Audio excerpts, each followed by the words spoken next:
Hey, this is Carlos. I'm the founder and CEO at Product School, and today I'm here with Fred Koopmans, who is the Chief Product Officer at Big Panda. Welcome to the show, Fred.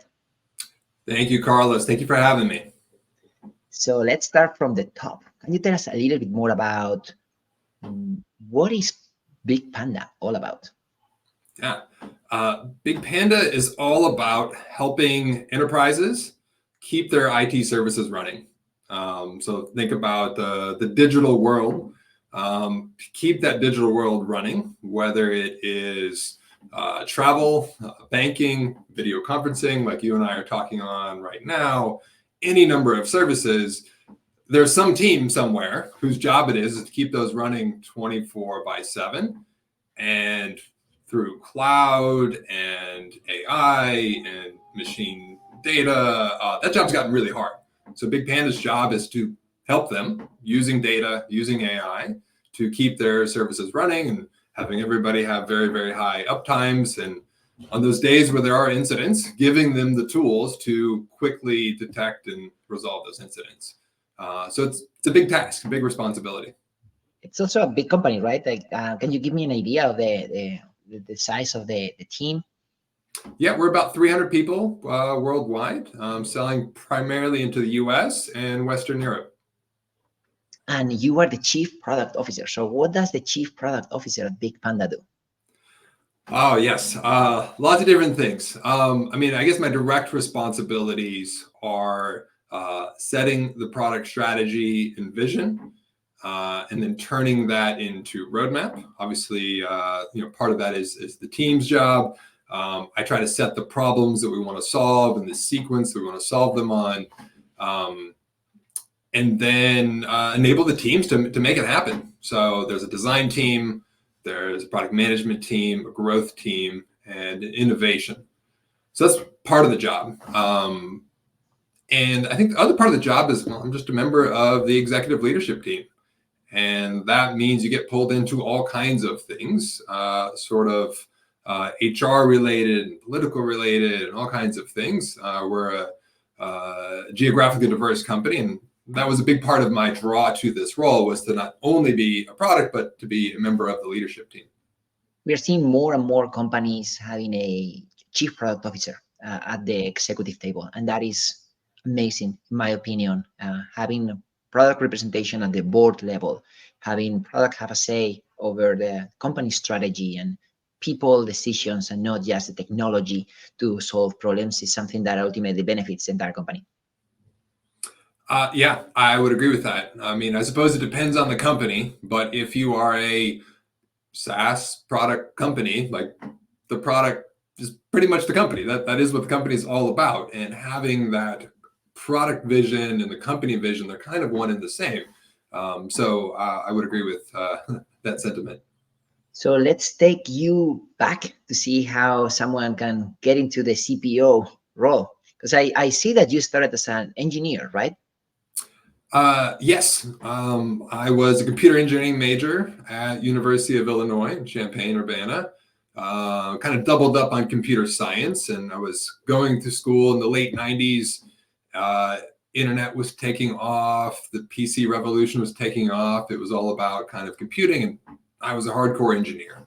Right? I was programming in assembly, right? Not even C++, it was C, looking at raw packet traces and all kinds of things. That was where I started. I joined a startup that had been founded by my research group at University of Illinois, and I went straight into engineering roles. In fact, it was actually QA. My first job was on the QA team. Then I was a developer, then a tech lead, and then an engineering manager. It's all like technical roles, but what surprised me a little bit was the company was pulling me more towards decision making and not coding. So I actually only coded for like 3 or 4 years. I remember my mom being kind of sad about it. She's like, "Why did I spend this money to teach you how to code? And you don't really code anymore. And you're all like whiteboards and PowerPoints and presentations." I'm like, "I'm still technical, Mom. Don't worry, I'm still technical." But I found that funny there. Why do you think that the company wanted to kind of get your opinion and involve you in some of those decisions? So what I found was if I invented something, and what the company found was I was the best person to go talk to the sales team about that thing. That's not always the case, but that was the case for me. I had kind of, I was told at least, somewhat unique way of simplifying something and making it easier for the audience to understand. And I could do that with part of my brain, talking to engineering audiences, highly technical and in the details, but I could use the other part of the brain to explain it to sales teams, support teams, and customers. So like, they just kind of took my calendar. My calendar got filled up with like road shows and roadmap meetings. And okay, and Fred's the technical guy. He wrote all the code, which wasn't always true, but he'll explain to you how it all works. So I just got myself into more explaining mode. But when you're there, the customer gives you feedback, and all of a sudden you're like, well, yeah, we could do that. I could add that. I could add that. And I just sort of naturally started doing product management. One day somebody tapped me on the shoulder, like, can you just like officially become our product manager? And I was kind of dumbfounded. I hadn't really thought of myself as a product manager, but I started thinking about what does a product manager do? And I was like, yeah, I'm already doing that job. So that was, I don't know, 8 or 9 years in, and it was a very natural, unplanned progression over to the product management side. I love that story. And the takeaway for me, and I hope for some members of the audience, is to realize that product is more of a mindset than a title. And a lot of us, I also come from an engineering background, started doing product without the official title and recognition. And then at some point, if you keep doing that and hopefully doing it right, then this can crystallize. And you many times you don't need to get permission to actually go out there and try to communicate with customers, even if you are not in sales or in product. Yeah, it is act like an owner. And in this case, it was act like an owner of my product, sort of kind of a small space, but it was my product. That was my baby. I wanted to be involved in all the different facets of it. And I wanted to help set the direction for what that thing would grow up into. I've tried to like have that mindset and encourage that mindset across my team. Don't stay constrained to what your title does, and especially in a startup. Like, you should really never be doing that in a startup. A great product idea can come from anywhere. A good sales or marketing strategy can come from anywhere, but speak your mind, speak up, and get out of your lane every once in a while. When sometimes people ask me how can I get promoted, not just how to break into product, but how can I go and become a senior PM or a director of PM? I say, well, you have to start doing that and leading. Yeah. And officially before the official recognition comes. I don't believe in kind of not doing it until someone gives you the superpower and then you say, okay, now I'm going to be the boss. Usually people who get that authority, they've been doing it without authority and probably just influence for a long time. I couldn't agree more with that. And look, it's a common question. As I became a manager, people come to you and they'll say, what's my path to the next title, or maybe 2 titles up? And I kind of turn around and say, well, what do you think it is? Like, what do you think that title does that you're not doing? And what's preventing you from doing it now? Like, just start doing it now. And I think pretty much every promotion I ever got was in arrears. And it was always a like, well, I've already been doing that, but thank you for now recognizing it. And of course, early in my career, that was a little annoying, right? Like, I thought that was a bug. It's like, well, why did it take so long for you to notice? But in reality, what was it, like 2 quarters or something like that? That's the natural way. And it's sort of like, just do the job and like trust that if you're working with good people and honest with high integrity, it's going to work out. And sometimes that title has to become available, or that position has to become available. It's not all up to just you, but if you start doing the job, good things are going to happen for sure. Yeah, totally. And there's no harm in asking. I mean, asking, you can always get a no, so it's good to ask, but you have to ask and do the job. Yeah. Don't just ask and wait. So Fred, moving you forward into your career, so you pretty much hit every step in the career ladder. I see that you were a director, a senior director, a VP, and a senior VP, and now a chief product officer. So maybe we can spend some time talking about those different levels and see what would be the difference in responsibilities that you had to acquire as you grew. So starting from the director level, I see that you were at Byte Mobile. Is that the company where you got promoted to PM first? Yes. Yeah, that was my, let's say, my formative years where I transitioned first from the engineering to like an architecture role, and then architect to product management. And I was there for about 10 years. And then that was acquired by Citrix.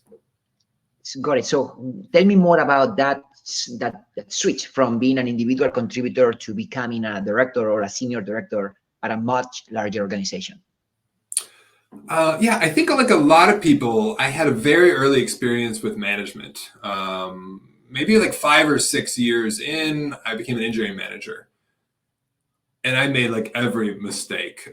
It was a very intense, like 9-month period. I literally got a book called First Time Manager. And that was my training. There was no HR to like kind of guide me through things. I made a bunch of hiring mistakes, and I shipped a product. It was a moment of like, I put some responsibility on my shoulders and I just like ran with it, and I learned through kind of clumsy mistake making, but it was great.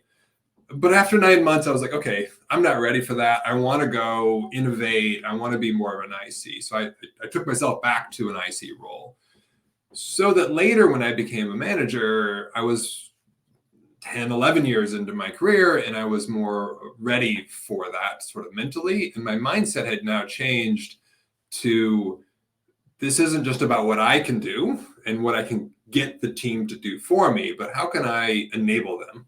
And I kind of shifted from an individual kind of mindset to a more,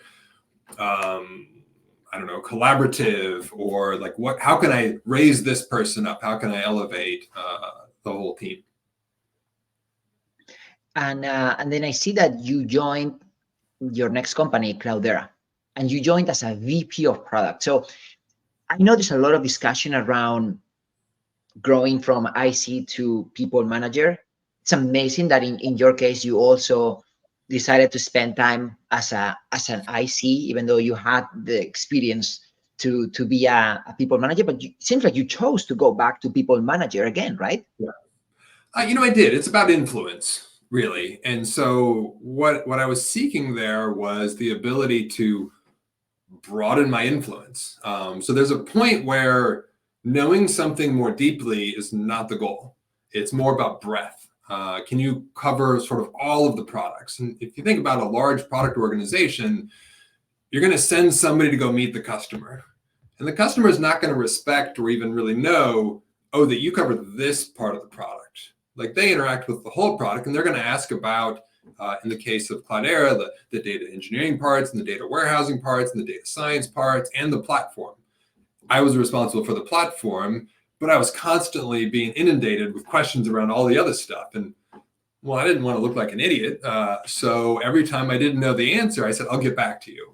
And soon I kind of acquired more and more knowledge, and that helped with, okay, well, this is like the person that can go and speak very broadly across lots of different things. And of course, it wasn't just the product. It became later, well, how are we as a business partner for them? And people would give me feedback about how to improve our support or our services organization. I was like, if you make yourself available for all of that information, it comes in.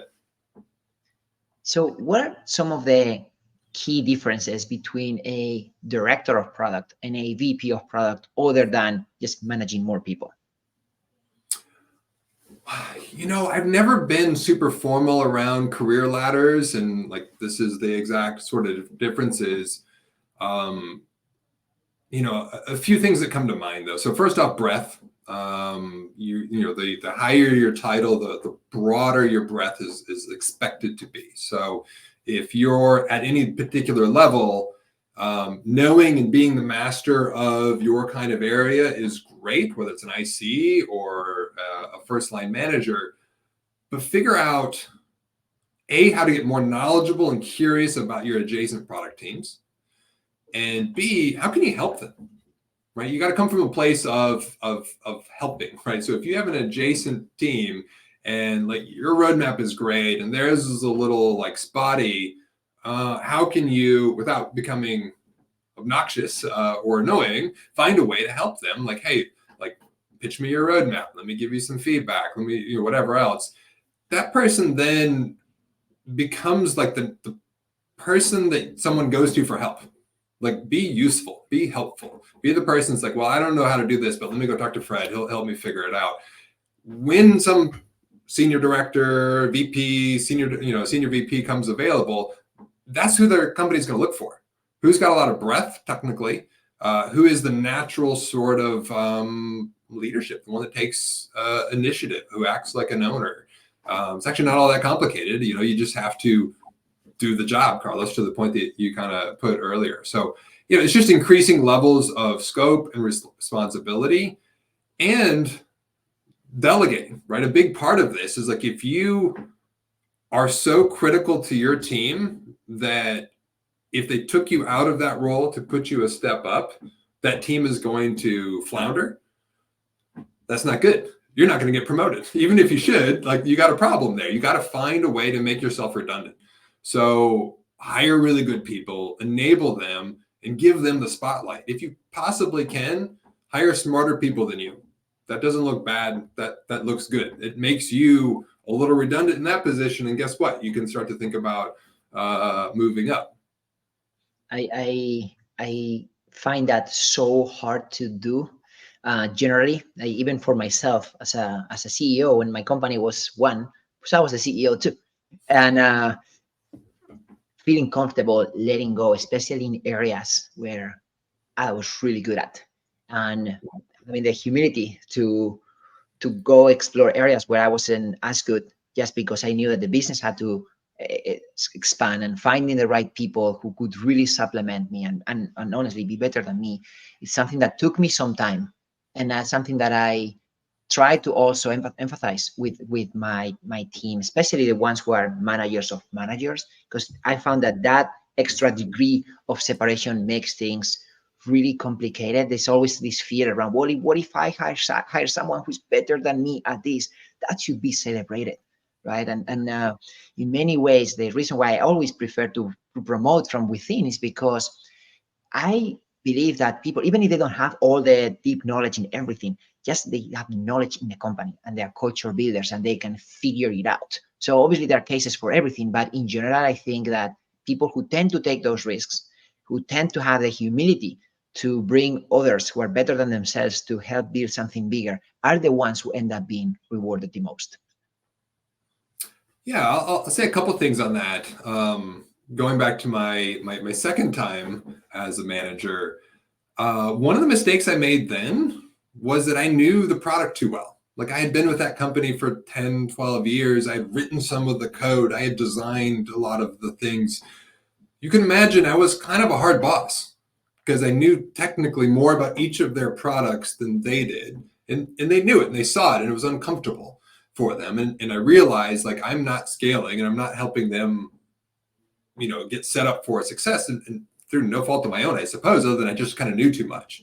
So when I went to my next company, when I went to Cloudera, look, I wanted to get deep and I wanted to get technical, but I knew that, like, that was going to be a limiter if I ended up being deeper and more technical than the people on my team. And frankly, I needed that company transition to realize, okay, I need to do it differently. I'll also say that one of the things I've done at every step, even title promotions aside, there are moments when you go from building something to trying to get it adopted, or there's a disruptive event like generative AI, maybe example where you have to step back and say, my job has changed. My old job was XYZ. My new job is going to be different. It's ABC. And what do I need to do to act like I have a new job? Pretend like I just joined this company. Go do a new first 30 days. What books should I be reading? Who would I be talking? What questions would I be asking that's different? It's hard to do, but I will occasionally, I'll find myself in some kind of like confusing slump sort of a moment where I'm like, I don't know what it means anymore. And I'll say, oh, my job has changed. Now what do I do? Like, just pretend like you're like a new person at the company.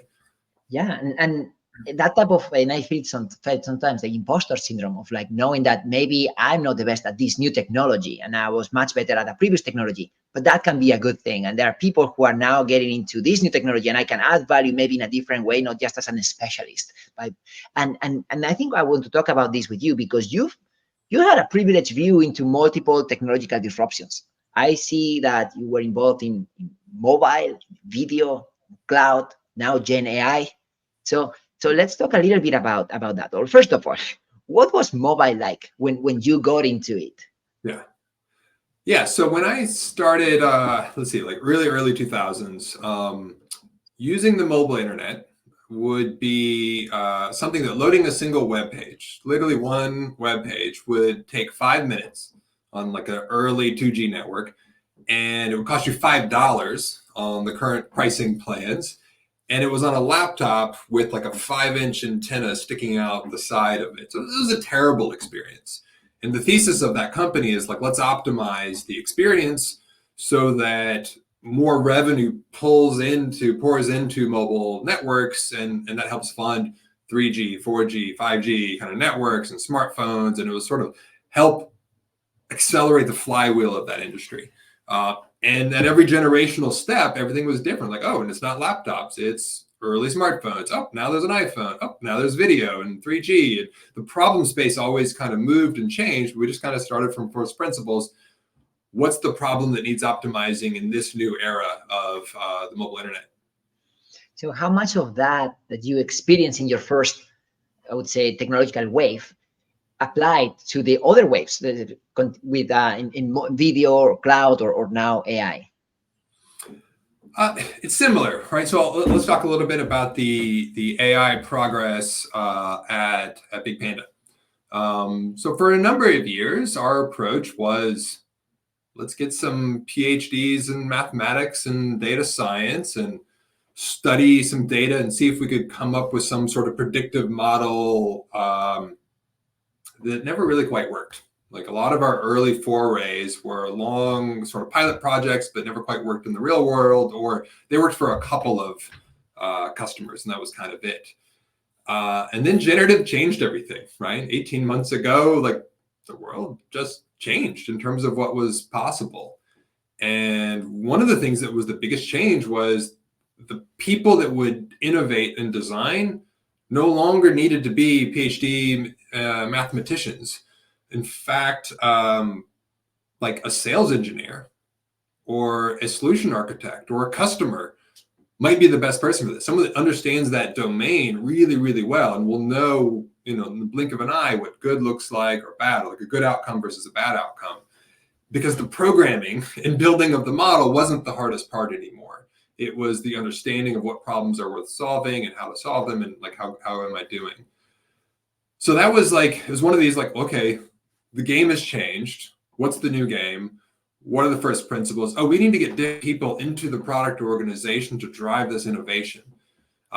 Maybe I need to help them at a high level, like define some problems, which problems are worth solving.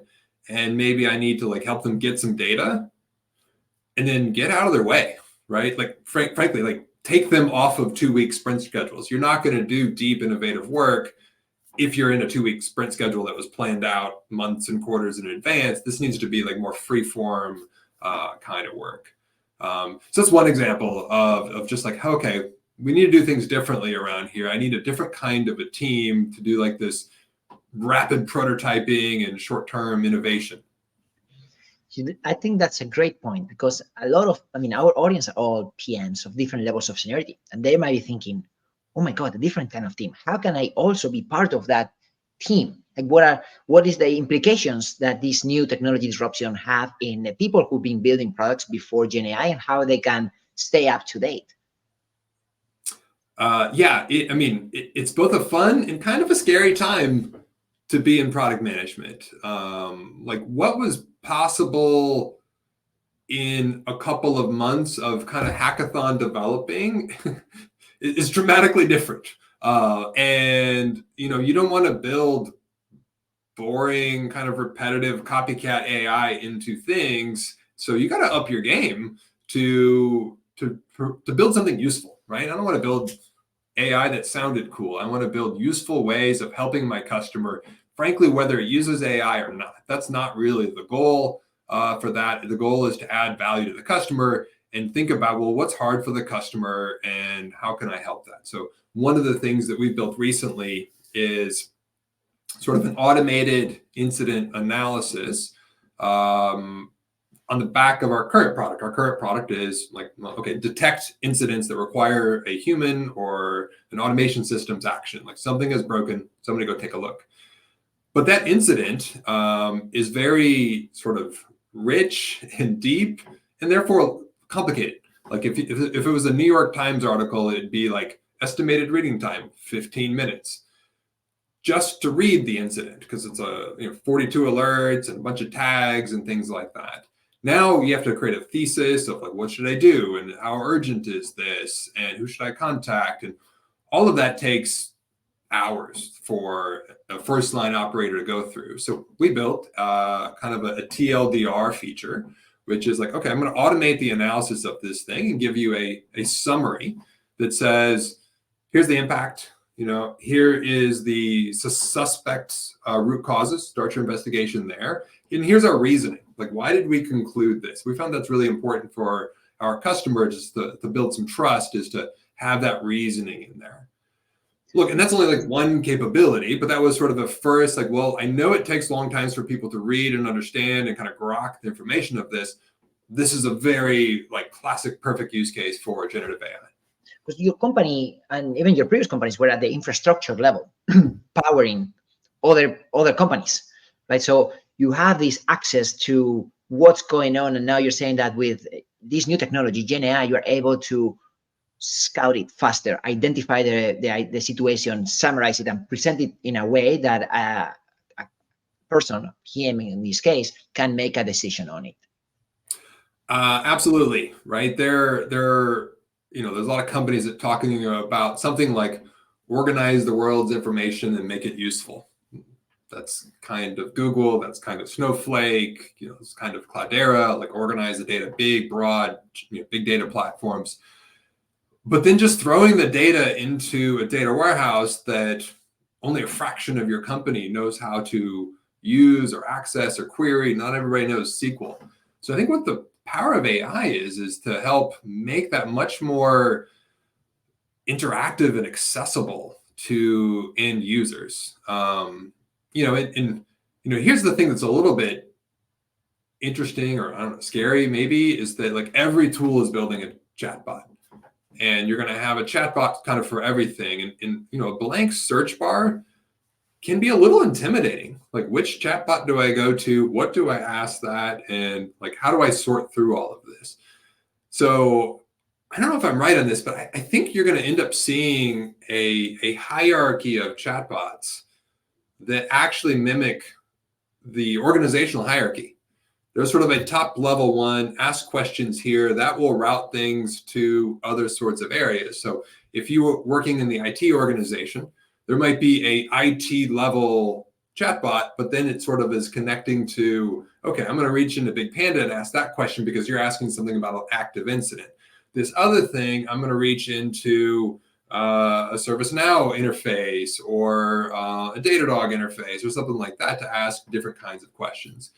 And they'll actually be organized where the AI chatbots are talking to each other, and they're sort of federating things out, getting information and bringing it back.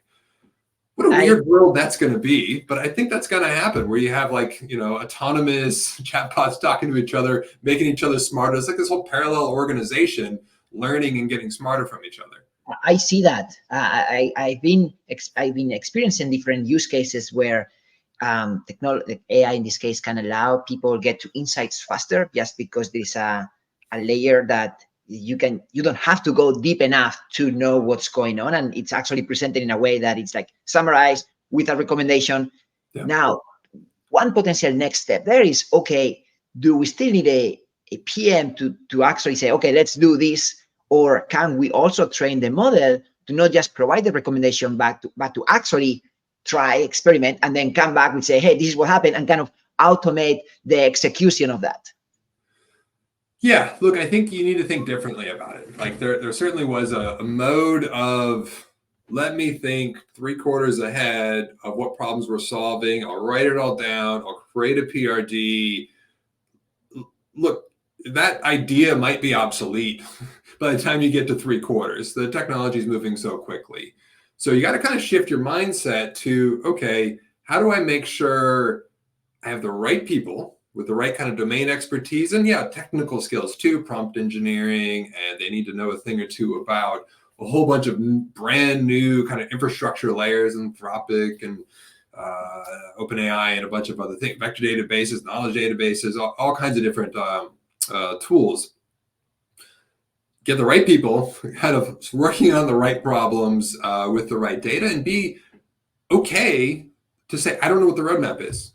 I can't tell you, CEO, where we're going to be in 3 quarters, but I can tell you what problems we're solving, and I can show you progress as we go. Let those teams prototype on things, and they'll probably surprise you. We found that recently where we partnered with one of our customers as a design partner, and we said, hey, we've helped you with this part of your business, helping you convert your observability machine data into proactive incident detection. And 90% of the time something goes wrong, you're learning about it from your observability data through BigPanda, instead of like having your customers embarrass you by saying, did you know you're down?